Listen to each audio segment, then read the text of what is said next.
Hey, what's going on, Who That Nation? It is yours truly, TJ Jones, the host of the State of the Saints podcast. And I want to talk to you a little bit about Draftkings. Now, the moment that we've been waiting for since September is finally here. And in honor of the big game, Draftkings Sportsbook, an official sports betting partner of Super Bowl 56, is giving new customers 56 to 1 odds on either team. Bet just $5, get 280 in free bets if your team wins.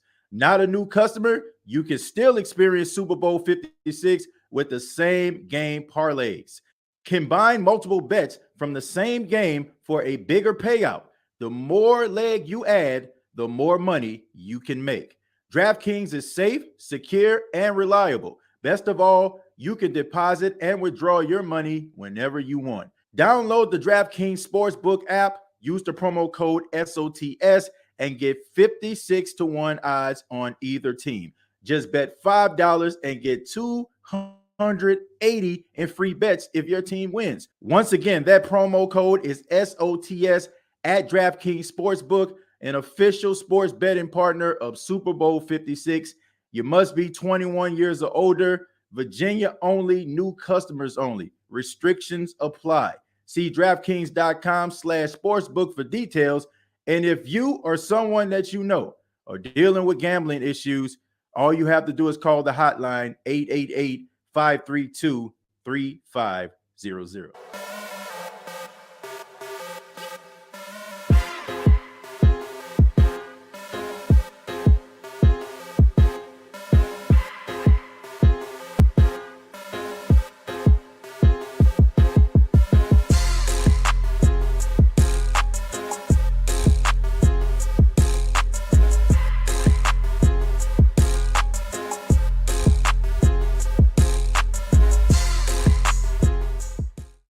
Hey, what's going on, Who That Nation? It is yours truly, TJ Jones, the host of the State of the Saints podcast. And I guess I should say, what's going on, sports fans? It is yours truly, TJ Jones, the host of the State of the Saints podcast, because we're going to be talking about what transpired in the NFL. Yes, I'm talking about the AFC and the NFC Championship game. We now know who are going to represent the AFC and NFC in Super Bowl 56. We know now that the Cincinnati Bengals, man, I cannot believe I'm saying this in the year 2022. The Cincinnati Bengals will be representing the AFC and the Los Angeles Rams. The second year in a row, you have the hosting team hosting the Super Bowl, right? You got the LA Rams representing and having a home game in the Super Bowl, okay? So maybe they want to try to replicate what took place last year with the Tampa Bay Buccaneers. Only time will tell. But now we know the matchup is here. We got Los Angeles, we got Cincinnati, and I'm here to break down that game and tell you what I saw in this game. The first game that came up, of course, was the AFC Championship game. And I guess we have to do this. Without further ado, somebody hit that ESPN music for me real quick. Yes, sir. Now we got to talk about the AFC Championship game.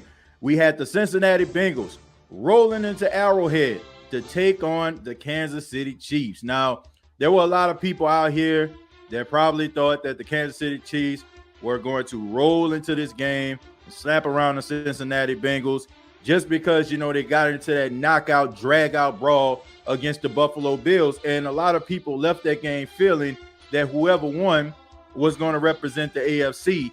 And then you had the Cincinnati Bengals coming off an upset, knocking off the number 1 seed Tennessee Titans in the divisional round of the playoffs. But there's no way in the world you're going to knock off the number 1 and number 2 seed in back-to-back weeks, right? Well, the Bengals had something else in mind. Now, if you watched this game in the first half, you thought that it was business as usual. The Kansas City Chiefs were doing everything that they wanted to do. You've seen Patrick Mahomes rolling around the pocket, doing what Patrick Mahomes does, make the impossible look possible. When you're talking about throwing the passes, he was throwing it to Nico Hardman. He was throwing it to Kelsey. He was throwing it to Hill. He was throwing it to McKinnon. He was throwing it to everybody that he can find out there, and it just seemed like the Cincinnati Bengals did not have an answer. They could not get pressure on him in the first half, and it looked like it was just pure domination. I mean, it looked like the Bengals had no business even being in the same stadium as the Kansas City Chiefs. But something happened at the end of the first half. We had the Kansas City Chiefs on the 1 yard line after a pass interference in the end zone by everybody's favorite cornerback, Mr. Lockdown himself. And I use that term very, very loosely when I'm talking about Eli Apple. He had a pass interference called on him. It placed the ball at the 1 yard line, but the Kansas City Chiefs could not punch it in. And if you've been watching the Cincinnati Bengals all season long, and I've had an opportunity because I got an opportunity to watch because I had the red zone, these guys can make these halftime adjustments. They come out, they start a little sluggish, they go into the locker room, they make these adjustments, and they really came out here and did an outstanding job. They neutralized Tyreek Hill. He was a non-factor. They were able to neutralize Patrick Mahomes, keep him in a pocket. We know that Patrick Mahomes likes to extend plays, move around in the pocket, and try to throw the ball down the field after, the wide receivers possibly break off their routes. But you have to give credit where credit is due from the Cincinnati Bengals. The front four, led by Trey Hendrickson, the former New Orleans Saint, he was getting pressure on Patrick Mahomes. These guys did not let him off the hook. And you can see that it was just absolutely frustrating for Patrick Mahomes. And you've seen a lot of things that you don't see from Patrick Mahomes. Very uncharacteristic throws. I mean, he was taking sacks when it wasn't necessary. I mean, they really rattled Patrick Mahomes. He really was trying to get the ball out of his hand, trying to make some things happen, but they were not having any of that, okay? The Cincinnati Bengals come back. They scored 17 unanswered points, man. The game ended up going into overtime, and, it was just like it was last week, right? The Kansas City Chiefs won the coin toss. They elected to receive. Everybody just thought, oh, it's deja vu all over again. Here comes Patrick Mahomes. But once again, the Cincinnati Bengals buckled down. You had Eli Apple almost getting an interception, but he was supposed to be locked down. That's what he told me. He said he was a playmaker. That's what he told me, but he did not get the interception. But somebody else did. Former New Orleans Saint and safety of the Cincinnati Bengals, Von Bell, getting the interception, getting that turnover that Cincinnati need. Cincinnati would not be denied. Joe Mixon started running the ball, smash mouth, man, hitting the Kansas City Chiefs front four in the mouth, and you can just hear all of the air in Arrowhead Stadium getting sucked out because they can tell that something was going to happen. And when you have Shooter Mack, okay? Shooter Mack. That's what I'm going to call the kicker for the Cincinnati Bengals now, McPherson. Shooty Mack. When you have him, this guy is Justin Tucker 2.0. At least that's what he's looking like. He set up a chip shot field goal for him, and it was good. And you see that the Kansas City Chiefs fans were in shock, and the Cincinnati Bengals fans could not believe their eyes.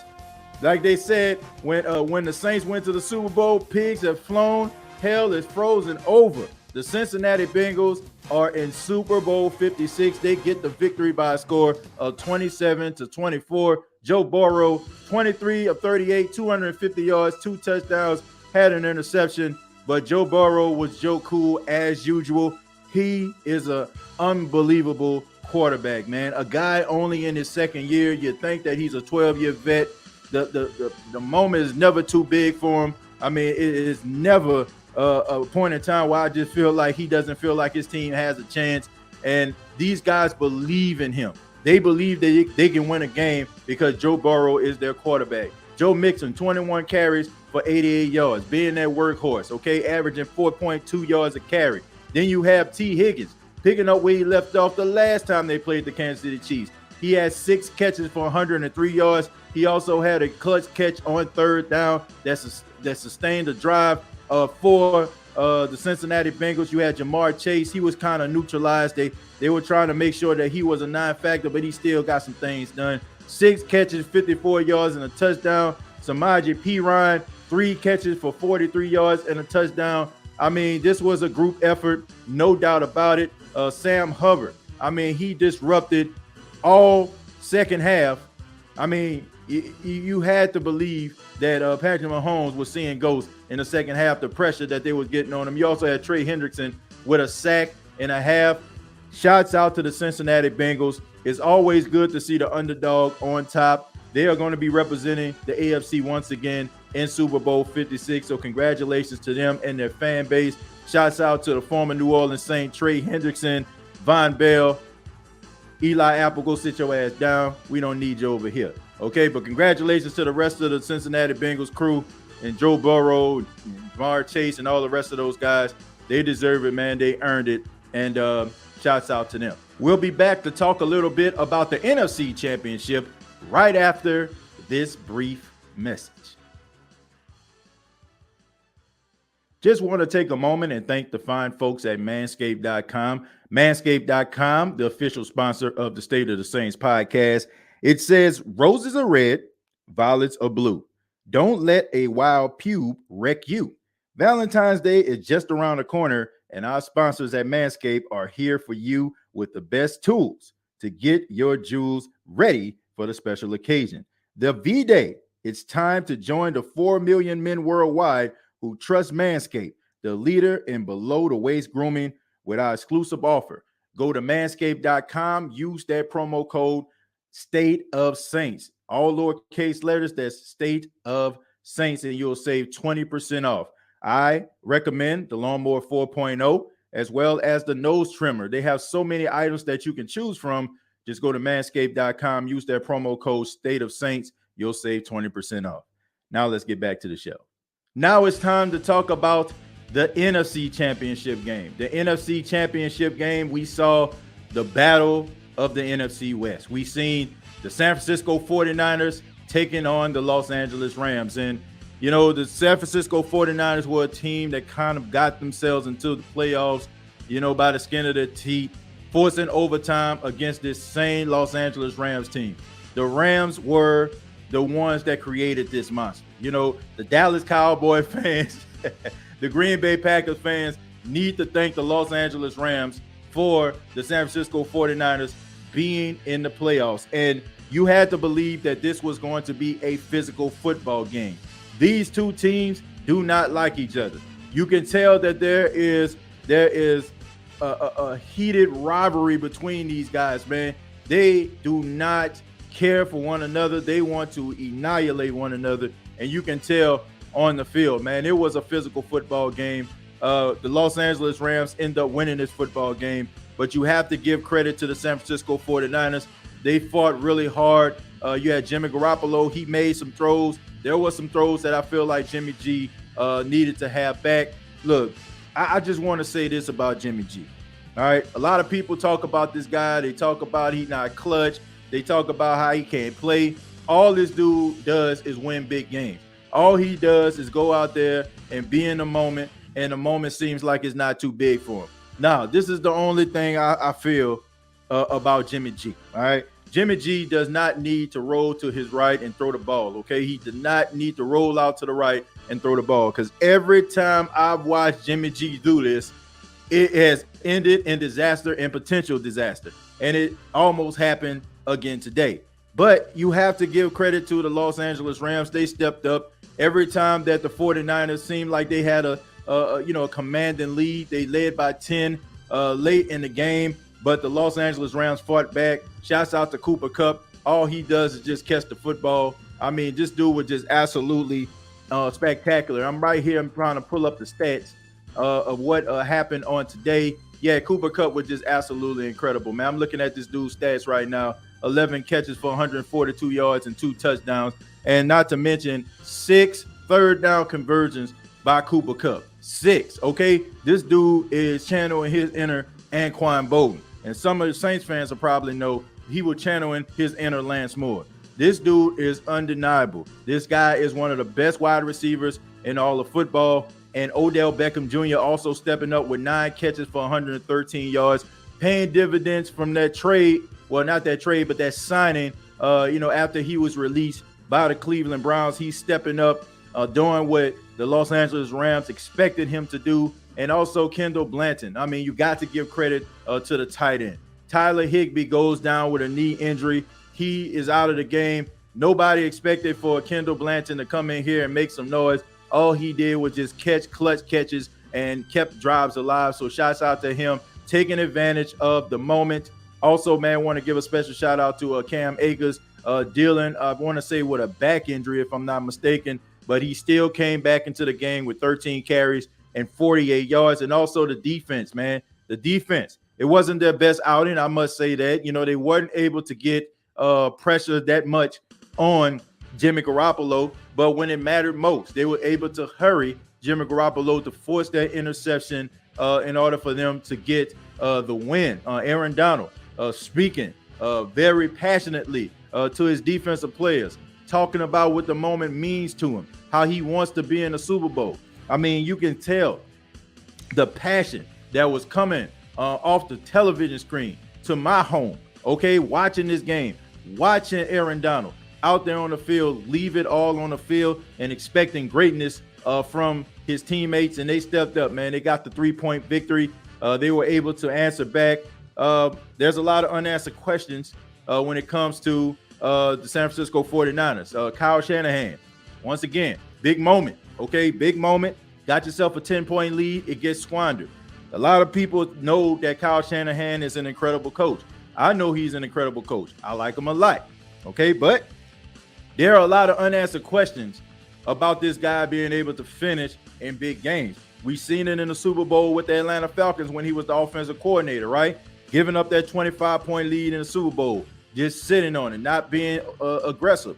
Then you can talk about the game against Patrick Mahomes, right? I think you had a 10-point lead in that game, if I'm not mistaken. In this game, late in the fourth quarter, you had a 10-point lead, and you couldn't answer. Okay, that 3 and out that they had late in the game to set up that final drive for the touchdown by the Los Angeles Rams, I mean, that pretty much says it all right there, man. Kyle Shanahan, he definitely has to finish, man. He got to get it done. He's a great coach. I'm going to say great because, I mean, he's probably one of the best coaches that they have out here right now. He's a great play caller. He's an aggressive guy. You can tell that his team actually believes in him. I mean, he knows how to put the guys in place in order for them to be successful, but you got to finish, man. You got to get it done.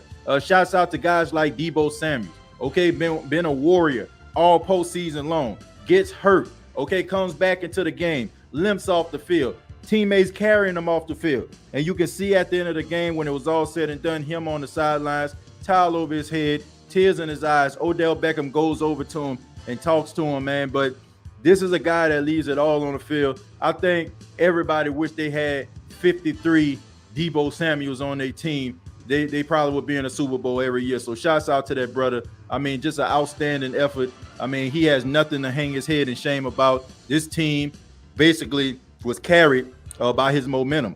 You also had people that stepped up also, like Brandon Ayuk. It was earlier in the season. People were worried about him. Was he the right fit in San Francisco? Okay, but he stepped up in this game, 4 catches, 69 yards. If he would have stayed in bounds, who knows, man? He probably would have had himself a touchdown. Elijah Mitchell carrying a rock, being aggressive, 11 carries for 20 yards. He also had 3 catches for 50 yards. George Kittle wasn't really of a big factor in this game. He only had 2 catches for 27 yards, but he did have a touchdown, so we're going to give him that. The defense, of course, of San Francisco playing as aggressive. You had Nick Bosa with a sack and a half. You had these guys really trying to put pressure on Matthew Stafford. And speaking of Matthew Stafford, I got to give him a shout out also, man. We got to talk about Matthew Stafford. He had 30. He was 31 of 45, 337 yards, 2 touchdowns and a pick.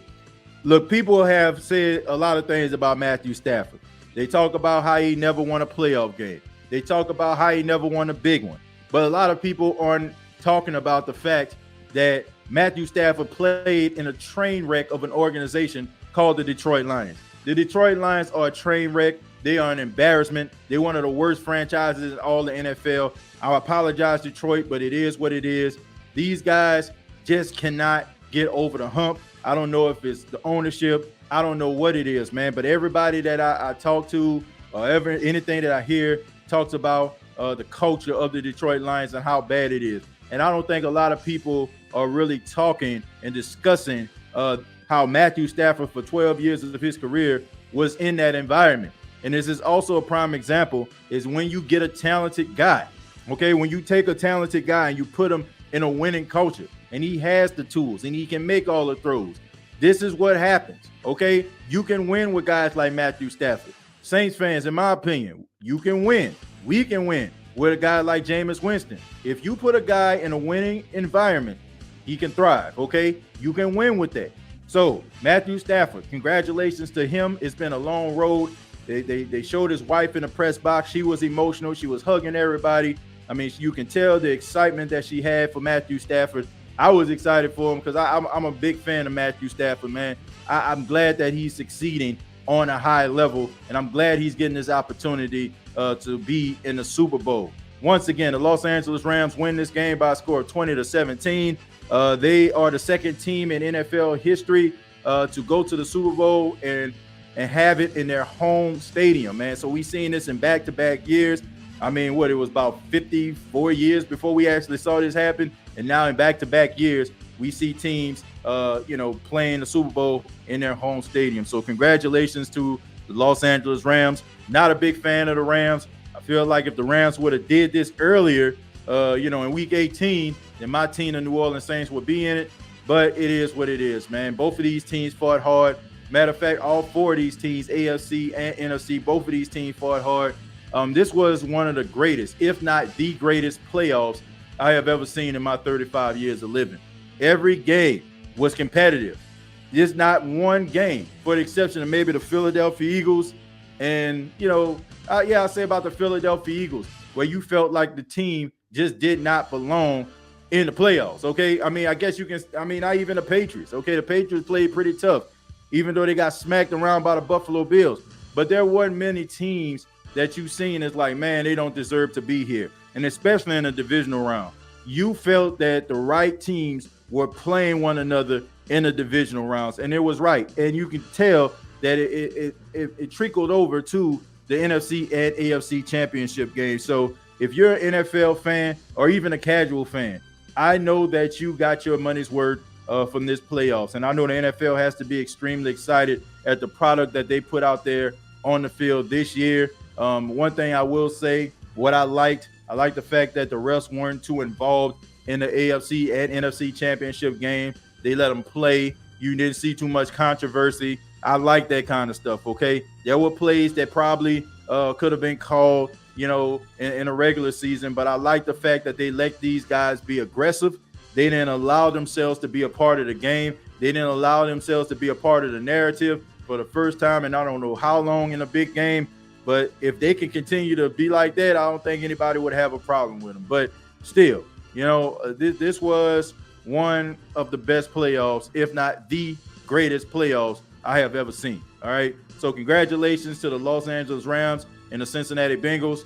They'll be representing their respective conferences in Super Bowl 56. And of course, State of the Saints podcast will be giving predictions and also talking about Super Bowl 56 right here on the State of the Saints podcast YouTube channel, as well as the Facebook channel and all other streaming outlets. This has been the State of the Saints podcast. Be sure to subscribe to the channel, youtube.com, search The State of the Saints podcast, facebook.com, search The State of the Saints podcast. Previous episodes available on iTunes, Spotify, iHeartRadio, Anchor FM, and also a part of the Pigskin Podcast Network. Want to thank Draftkings as well as Manscape being the sponsors of the State of the Saints podcast. Till next time, all I got to say is, who dat?